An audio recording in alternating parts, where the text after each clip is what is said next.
So my last video was banned on YouTube and I was given a violation for it. The reason YouTube cited as to why I was banned is because it incited violence, which is wrong. I promptly uploaded the exact video to BitChute so anyone can go over there and watch it. Never once in the video did I promote or encourage violence, and quite the opposite. I speak out very enthusiastically against violence, and I will continue to do so until the people who actually are violent, and those people doing the bidding of those violent people, like for example the censors on YouTube, Facebook, and Twitter, stop being violent and stop doing the bidding of those people who are so violent. What the video was actually about was changing the way people vote. And apparently I'm not allowed to say anything about the way people vote. I'm not allowed to say not to vote for Democrats and Republicans. That is not protected speech under the First Amendment of the U.S. Constitution, apparently. Now, I have another solution that's slightly different from the sound and non-violent solution of the last video that got banned. And I will propose that second solution in my next video coming up.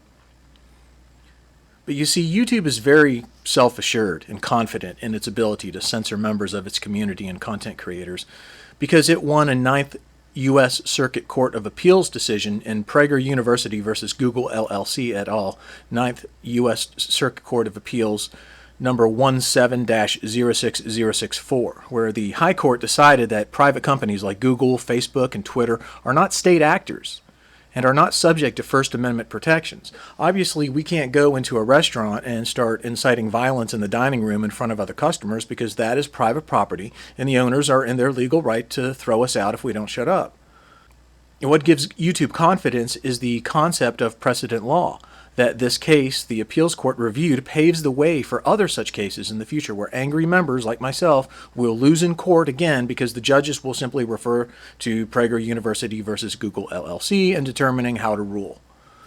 Now, if it were only that simple, however, because the onus will still be on Facebook or Twitter or Google to produce the evidence for their claim when they're accusing someone of doing something that justifies the reason for the censorship in the first place, like inciting violence in my case.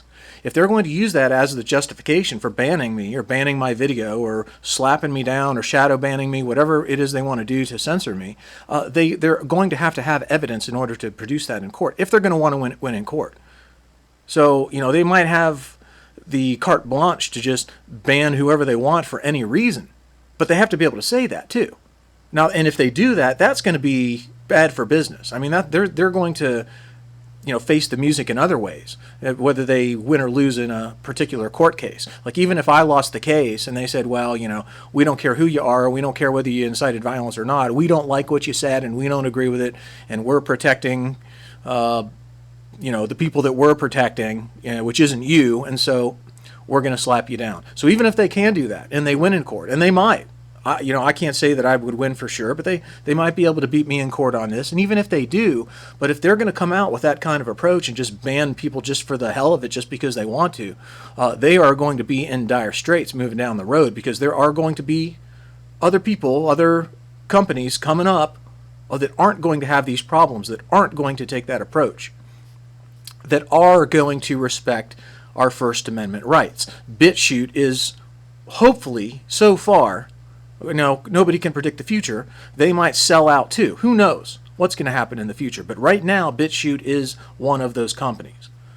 And I love BitChute for that reason. I hope the hell to God that they don't sell their souls to the corporate masters. I hope the hell that they stay true to their original vision, which YouTube did not. YouTube was the jam back in the day. When they started out, I don't know if these founders just let it go. I don't know if the founders no longer work for the company. I'm not really sure what's going on here, but I do know that they are operating the daily administration of how YouTube runs its business. It is under the control of Google or Alphabet.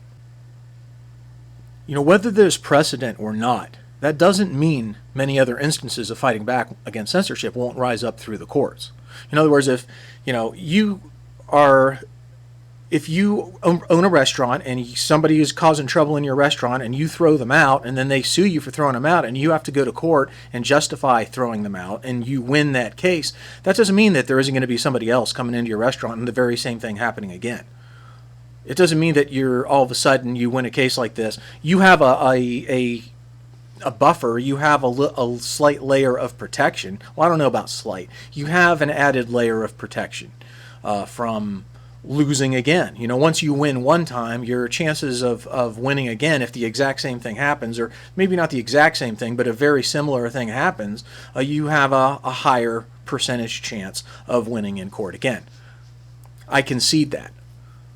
It has nothing really to do with, you know, the fundamental here, with the principle here of freedom of speech. We still have our rights. We still have our rights of freedom of speech. You know, they do interfere with property rights. People have property rights as well. So, you know, when my rights interfere with your rights, but I'm on your property trying to say that, well, I can impose or I can assert my rights on your property, you have rights that can supersede mine to kick me out of your property, and I can go exercise my rights somewhere else that isn't on your property. So that's kind of what we're up against here, whether it's YouTube or anywhere else. But the free market is going to win in the end. It doesn't matter how much money they print. It doesn't matter how much money they spend. It doesn't matter how big government gets. It doesn't matter how tyrannical government gets. It doesn't matter how fiscally undisciplined government gets. It doesn't matter how evil. It doesn't matter how stupid. The free market is going to win in the end. It always does. And, you know, there's going to be just a big pile of ashes. There's just going to be a big pile of mess, and what's going to get reborn from that big pile of ashes? It's going to be the marketplace. Civilization itself, if civilization collapses globally due to one catastrophe after another, you know, COVID-19 could be the first in a series of catastrophes that befall in this world. If civilization collapses as we know it, then there is going to be a marketplace that rises from the ashes. There'll be governments as well too. It'll be Lord of the Flies, but out of the Lord of the Flies, eventually there will be, if we don't kill each other, you know, if there is humanity left to save, and if humanity can endure, then there will be both a marketplace and a government rising from the ashes in that particular instance. So, you know, if these social media companies accuse someone of inciting violence, they better be prepared to prove that claim in the courtroom. Otherwise, it might just be a false accusation. And what are the penalties for making such a false accusation? What damage would such an ugly accusation do to a person's reputation, credibility, popularity, you know, potential future success? It would probably depend on how big they were, and the fat cats get the fat rewards just like they always do. You know, it's true in the courtroom just as well as the boardroom and the back room. And I don't want, you know, I don't even want to upload this to YouTube, because I don't think their employees can handle or know what to do when a person is emphatically recommending not to vote for Democrats and Republicans in the next election. I mean, obviously that's not allowed. I mean, it's unbelievable. It blows my mind that I'm not even allowed to say that. Now, I said it emphatically. I said it with a lot of passion. I said it with a lot of emotion. So what? You know, what are you banning me for that for? That it's going to incite violence? What? So I can't be passionate? So my passion is going to incite somebody to violence, even though I didn't say anything about violence? I didn't say anything about, I'll say the exact opposite. I'll say, don't go be violent. Don't go storm the Capitol. Don't go get your guns and walk around with your flags and your weapons and your, you know, breaking into windows and threatening people and all this nonsense that isn't helping anybody. You're hurting yourself. You're hurting me. You're hurting our rights. This government, the more stupid bullshit that you do like that, the more the government is going to crack down on us, and the more our rights are going to erode. So I will say the exact opposite. I will say, please, don't be violent. Don't be a stupid idiot. You know, but so instead of my moonshot goal of 100% turnover of all Democrats and all Republicans in the next election, I do have some lesser solutions to our bipartisan politic, and, you know, that will also work well to defeat the monopoly of power this fake two-party system has over our population. And I will be sharing that. I'll have another passionate video. I'll have another emphatic video. I'll have another powerful video, I guess you could call it, I don't want to, toot my own horn too much here, but it is going to be passionate because I feel passionate. And I know that if I'm going to make such a video, I'm not going to be able to make it in an unpassionate way. So how am I going to get it through YouTube? I don't know. I'll discuss those in my next video, and I guess I will upload it to YouTube, and maybe I'm going to have to take a different approach. Maybe I'm just going to have to get silly. I'm going to have to use sweet honey drop yum-yums and sugar-coated Candyland chocolate-coated love puffs full of puppies and kittens and, kids' music, and, so the censors on YouTube won't get the wrong idea again that something in my video has something to do with violence. I can just kidify it if that's what I need to do. I don't know. I'll be saying the same things. The message isn't going to change. It's going to be exactly the same. It's going to be the exact same 100% violent-free message that it always was. And I'm leaving this banned video up on BitChute. So anybody who, I don't have anything to hide. They pulled my video and slapped my wrist. There's nothing violent about my video, and I uploaded it to BitChute where it will remain. There's nothing to hide, and there's nothing violent about it. I'm perturbed. I'm incensed. You might even say I'm angry. Yeah. I'm talking about things that I'm actually passionate. I'm talking about things that I care about. Behind this anger of mine, you think, oh, there's an angry guy. So behind my anger is love. That's the basis of my anger. You're like, why is this guy so angry all the time? Because I love. Because I have feelings, because I'm a human being, and I am sensitive, and I'm a sensitive guy. Okay, what? So, sue me. I'm sensitive. It's okay. I'm not ashamed of it. I've been told this by various people in my life, throughout my life, coming up, friends and family, that I'm this sensitive guy. Good. Okay, I'm a sensitive guy. It is what it is, and I am what I am. I'm not going to change what I am because there are critical subjects, there are critical problems in this country today, and I have the solutions for them. So, but we still haven't even addressed the nut of the problem here that Google LLC has, and that's to answer the question, how is not voting a violent act? How is just sitting there in your house and not going out that day to vote for a Democrat or a Republican a violent thing?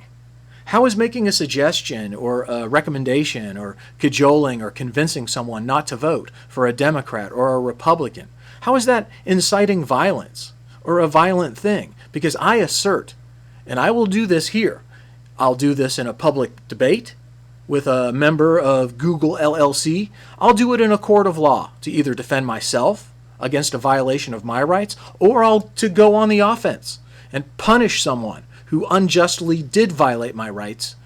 I assert that raising the solution not to vote for either one of these two parties is a non-violent thing.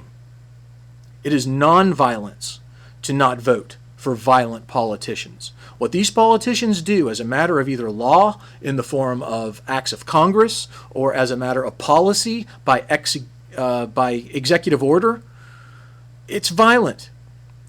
Sending massive metal machines to faraway lands to smash people, to bomb people, and then bomb their grieving family members at their funerals, that is violence in the extreme. And I don't see where Google LLC is cutting the speech of those people off. Someone provide some evidence for me of where this has occurred, and I'll stand corrected.